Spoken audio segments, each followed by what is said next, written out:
Hello दोस्तों, नमस्कार। कैसे हैं आप? मैं हूँ राणा प्रताप।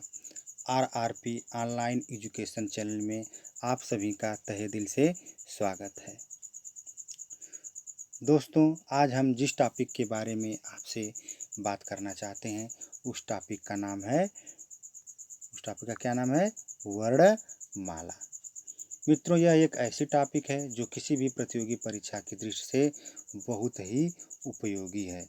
इस टॉपिक से दोस्तों किसी भी प्रतियोगी परीक्षा में 1, 2 या 3 क्वेश्चन ज़रूर से ज़रूर पूछ लिए जाते हैं। तो दोस्तों, आइए समय का ध्यान रखते हुए टॉपिक पे आगे बढ़ते हैं और देखते हैं वर्णमाला। तो किसी एक भाषा या अनेक भाषाओं को लिखने के लिए प्रयुक्त मानक प्रतीकों के क्रमबद्ध समूह को वर्णमाला कहते हैं। किसको वर्णमाला कहते हैं? कोई भी भाषा हो उसमें जो व्याकरण दृष्टि से जो मानक प्रतीक बनाए गए हैं उसके क्रमबद्ध समूह को वर्णमाला कहते हैं। किसके? क्रमबद्ध समूह को। या इसको और भी अच्छी तरह से या इसको और सरल भाषा में इस तरह से देख सकते हैं। जैसे वर्णों के व्यवस्थित समूह को वर्णमाला कहते हैं। किसके? वर्णों के व्यवस्थित समूह को वर्णमाला कहते हैं। अगर आपसे कोई पूछता है कि वर्णमाला किसे कहते हैं तो आप बताएंगे वर्णों के व्यवस्थित समूह को वर्णमाला कहते हैं। ठीक है, अब इसमें हम आगे देखते हैं हिंदी वर्णमाला। तो मूलतः हिंदी में उच्चारण के आधार पर 45 वर्ण। कितने वर्ण उच्चारण के आधार पे? 45 वर्ण, जिसमें 10 स्वर एवं 35 व्यंजनों को रखा गया है। उच्चारण के आधार पर कितने हैं वर्ण? 45 वर्ण हैं, जिसमें 10 स्वर एवं 35 व्यंजन हैं। वहीं लेखन के आधार पर 52 वर्ण हैं। कितने हैं? 52 वर्ण हैं। 13 स्वर, 35 व्यंजन और 4 संयुक्त व्यंजनों को रखा गया है। ठीक है, किसके आधार पे?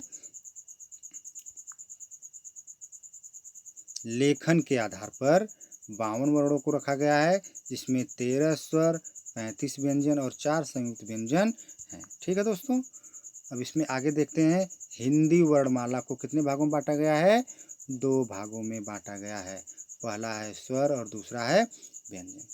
पहला क्या है? स्वर और दूसरा व्यंजन। इस वीडियो में दोस्तों हम स्वर के बारे में अध्ययन करेंगे। तो देखते हैं स्वर। स्वतंत्र रूप से बोले जाने वाले वर्ण समूह को स्वर कहते हैं। कैसे? ऐसे वर्ण जिनको उच्चारित करने में किसी भी शब्द का हस्तक्षेप न हो, वैसे वर्ण को स्वर कहते हैं। तो स्वतंत्र रूप से बोले जाने वाले वर्ण समूह को स्वर कहते हैं। ठीक है, हिंदी में इनकी संख्या 11 होती है। कितनी होती है? 11 होती है, जो इस प्रकार से है: अ, आ, छोटी, बड़ी, छोटाऊ, बड़ाऊ, री, ए, ऐ, ओ, औ। कौन कौन से? अ, आ, ई, उ, री, ए, ऐ, ओ, औ। ये 11 स्वर हिंदी में प्रयोग किए जाते हैं। ठीक है, तो हम आगे देखते हैं अयोगवा। अयोगवा किसे कहते हैं? अगर आपसे कोई पूछता है तो आप कहेंगे ऐसे मूलतः वर्ण जो न स्वर हो न व्यंजन हो उनको अयोगवा कहते हैं। कैसे? ऐसे मूलतः वर्ण जो न स्वर हो न व्यंजन हो उन्हें अयोगवा कहते हैं। ठीक है, और अंग और अ को अयोगवाह कहा जाता है। वहीं अंग को अनुस्वार और अ को विसर्ग कहा जाता है। अंग को क्या कहते हैं? अंग को अनुस्वार कहते हैं और अ को विसर्ग कहते हैं। ठीक है, अब इसमें देखते हैं स्वरों का वर्गीकरण। स्वर मुख्यतः 6 प्रकार के होते हैं। कितने प्रकार के होते हैं? 6 प्रकार के होते हैं। तो इसमें पहला है मात्रा या उच्चारण काल के आधार पे। किसके? मात्रा या उच्चारण काल के आधार पे। दूसरा है जीभ के प्रयोग के आधार पे। तीसरा है मुख द्वार या मुख विवर के खुलने के आधार पे। और इसमें वही चौथा है होठों की स्थिति के आधार पर, और पांचवा है हवा के नाक व मुंह से निकलने के आधार पे, और छठा है घोषत्व के आधार पर। तो आइए इसके बारे में हम देखते हैं कि कैसे इसमें वर्णन किया गया है। तो इसका पहला है मात्रा या उच्चारण काल के आधार पे। तो मात्रा या उच्चारण काल के आधार पे स्वर को 3 भागों में बांटा गया है। कितने भागों में बांटा गया है? 3 भागों में। पहला ह्रस्व, दूसरा दीर्घ और तीसरा प्लुत। ठीक है दोस्तों, तो हम ह्रस्व स्वर के बारे में देखते हैं। ह्रस्व स्वर किसे कहते हैं? तो जिन स्वरों के उच्चारण में कम समय लगे या एक मात्रा का समय लगे उन्हें ह्रस्व स्वर कहा जाता है। ठीक है, अ, आ, ई, उ और री, इनको ह्रस्व स्वर के अंतर्गत रखा जाता है। किसको किसको एक बार फिर से देख लेते हैं। अ, छोटी, छोटाऊ और री को ह्रस्व स्वर के अंतर्गत रखते हैं।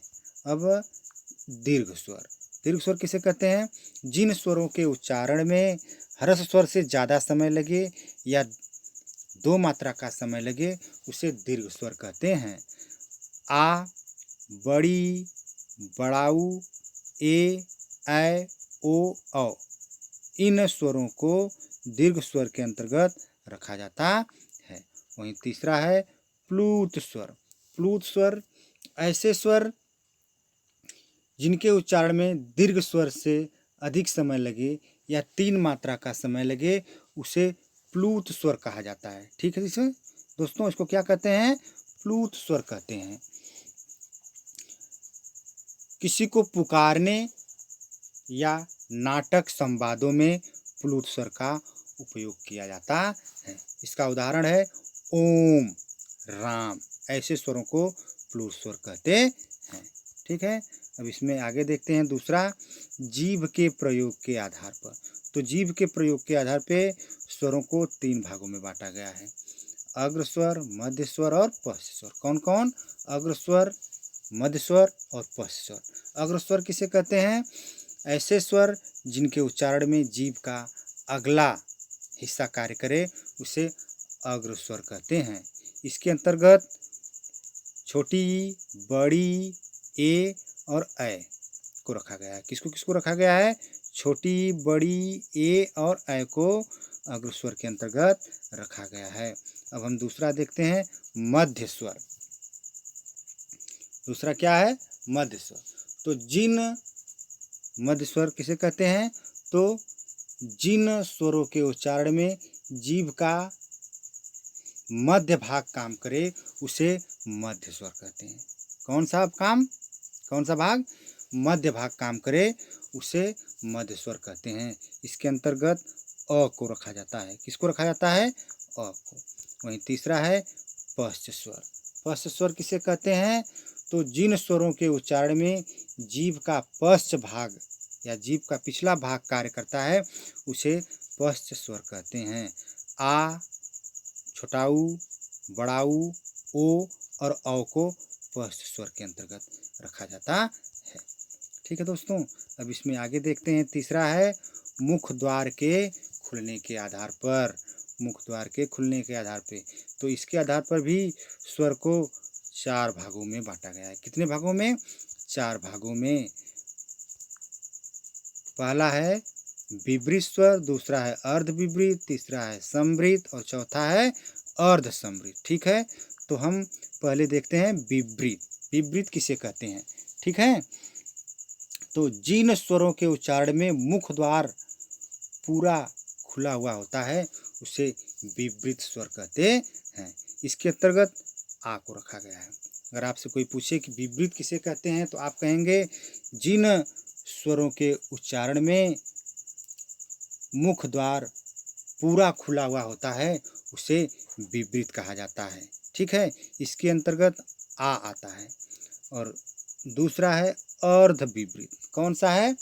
अर्धविवृत। तो इसके बारे में जानते हैं। तो जिन स्वरों के उच्चारण में मुख द्वार आधा खुलता है। कितना खुलता है? आधा खुलता है उसे अर्ध विवृत कहते हैं। ए ऐ ओ औ, किसको? ए ऐ ओ औ को अर्ध विवृत के अंतर्गत रखते हैं। अब इसमें तीसरा देखते हैं समवृत। तीसरा क्या है? समवृत। तो जिन स्वरों के उच्चारण में मुख द्वार लगभग बंद रहता है, लगभग कैसा होता है? बंद रहता है, उसको समवृत कहते हैं। छोटी, बड़ी, छोटाऊ, बड़ाऊ, किसको किसको? छोटी, बड़ी, छोटाऊ, बड़ाऊ को समवृत के अंतर्गत रखा जाता है। और वहीं चौथा है अर्ध समवृत। कौन सा है? अर्ध समवृत। तो जिन स्वरों के उच्चारण में मुख द्वार आधा बंद रहता है, कैसा रहता है?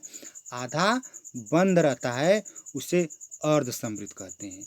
ए और ओ को अर्ध समवृत के अंतर्गत रखते हैं। किसको किसको? ए ओ को अर्ध समवृत के अंतर्गत रखते हैं।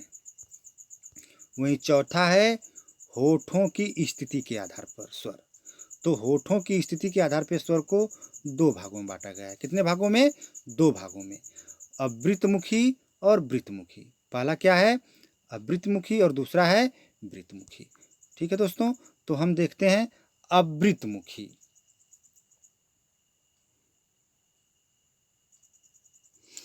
अवृतमुखी किसे कहते हैं? जिन स्वरों के उच्चारण में होंठ जो होते हैं वृत्तमुखी या गोलाकार नहीं होते हैं। ठीक है, अवृतमुखी किसे कहते हैं? कि जिन स्वरों के उच्चारण में हमारे जो होंठ हैं वो गोलाकार स्थिति में नहीं होते हैं, उसे अवृतमुखी कहते हैं। इसके अंतर्गत अ, आ, छोटी, बड़ी, ए, ऐ, किसको किसको? अ, आ, ई, ए, ऐ को अवृतमुखी के अंतर्गत रखते हैं। और इसमें दूसरा है वृत्तमुखी। कौन है? वृत्तमुखी। तो जिन स्वरों के उच्चारण में होठ हमारे जो हैं वह कैसे हो जाते हैं? गोलाकार स्थिति में हो जाते हैं, उसे वृत्तमुखी कहते हैं। जैसे छोटाऊ, बड़ाऊ, ओ, औ को वृत्तमुखी के अंतर्गत रखते हैं। वृत्त का मतलब होता है गोल। तो जिस स्वर के उच्चारण में हमारे होठ जो गोलाकार स्थिति में हो जाते हैं उसे वृत्तमुखी स्वर कहते हैं। तो इसके अंतर्गत उ, ओ, औ को रखा गया है। ठीक है, आगे पांचवा है हवा के नाक व मुंह से निकलने के आधार पर। किसको? हवा के नाक व मुंह से निकलने के आधार पर। इसमें इसको दो भागों में बांटा गया है। पहला है निरनुनासिक या मौखिक स्वर और दूसरा है अनुनासिक स्वर। तो हम इसमें पहले निरनुनासिक या मौखिक स्वर को देखते हैं। तो जिन स्वरों के उच्चारण में हवा केवल मुंह से निकलती है, किससे निकलती है? हवा केवल मुंह से निकलती है, उसे निरनुनासिक या मौखिक स्वर कहते हैं। इसे क्या कहते हैं? निरनुनासिक या मौखिक स्वर कहा जाता है। इसमें अ, आ और छोटी ई को रखा गया है। अ, आ और ई को निरनुनासिक या मौखिक स्वर के अंतर्गत रखा गया है।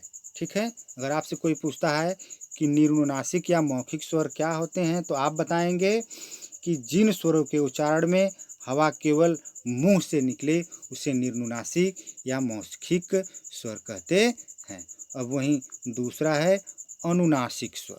तो अनुनासिक स्वर किसे कहते हैं?